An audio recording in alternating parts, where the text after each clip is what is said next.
നിർത്തിയിട്ടിരുന്ന ചരക്ക് തീവണ്ടിക്ക് മുകളിൽ കയറിയ യുവാവ് മരിച്ച സംഭവത്തിൽ ഇളമക്കര പോലീസ് കേസെടുത്തു.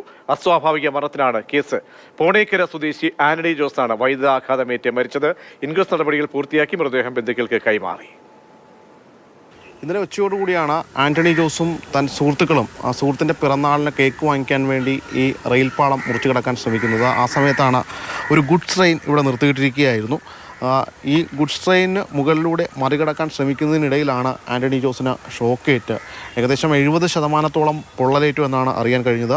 25,000 വാട്ട്സാണ് ഇതിലൂടെ കടന്നു പോകുന്നത്. സ്വാഭാവികമായിട്ടും അയാൾ സ്വയം ചെയ്തതാണ് എന്നതാണ് പോലീസ് പറയുന്നത്. സുഹൃത്തുക്കൾക്കൊപ്പമാണ് പോയിരുന്നതെങ്കിൽ പോലും ഇയാൾ സ്വയം ഈ ഗുഡ്സ് ട്രെയിനിൻ്റെ സൈഡിലുള്ള ഗോവേണിയിൽ വലിഞ്ഞു കയറുകയായിരുന്നു. അതിനുശേഷം അപ്പുറത്തേക്ക് കടക്കാൻ ശ്രമിക്കുന്നതിനിടയിലാണ് ഷോക്കേറ്റത്.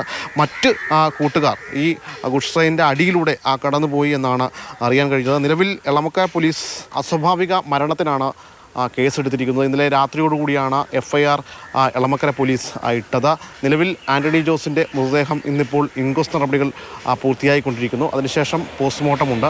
അതിനുശേഷം മൃതദേഹം ബന്ധുക്കൾക്ക് കൈമാറും എന്നാണ് പോലീസ് പറയുന്നത്. ഇതുമായി ബന്ധപ്പെട്ടുകൊണ്ട് തന്നെ അന്വേഷണം ആരംഭിച്ചിട്ടുണ്ട്.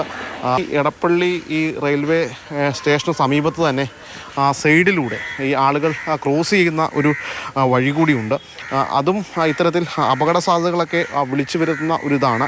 സ്വാഭാവികമായിട്ടും ഒന്നല്ലെങ്കിൽ അവിടെ ഒരു മേൽപ്പാലം പണിതാൽ ഇത്തരത്തിലൊരു വലിയ അപകടം ഒഴിവാകാൻ ഇടയുണ്ട്. കാരണം അപകട സാധ്യത ഉള്ള ഒരു മേഖല കൂടിയായിട്ട് ഇത് മാറുന്നു എന്നതാണ് ഏറ്റവും പ്രധാനപ്പെട്ട കാര്യം. പക്ഷേ ഇന്നലെ ഇവർ സുഹൃത്തുക്കൾ ഒരുമിച്ച് പോകുന്നതിനിടയിലാണ് ഇത്തരത്തിൽ ഈ ഗുഡ്സ് ട്രെയിനിന് മുകളിലേക്ക് ഇയാൾ കയറുകയും ഈ 25,000 വാട്ട്സ് വരുന്ന ലൈനാണ് ഇതിലൂടെ കടന്നു പോകുന്നത്.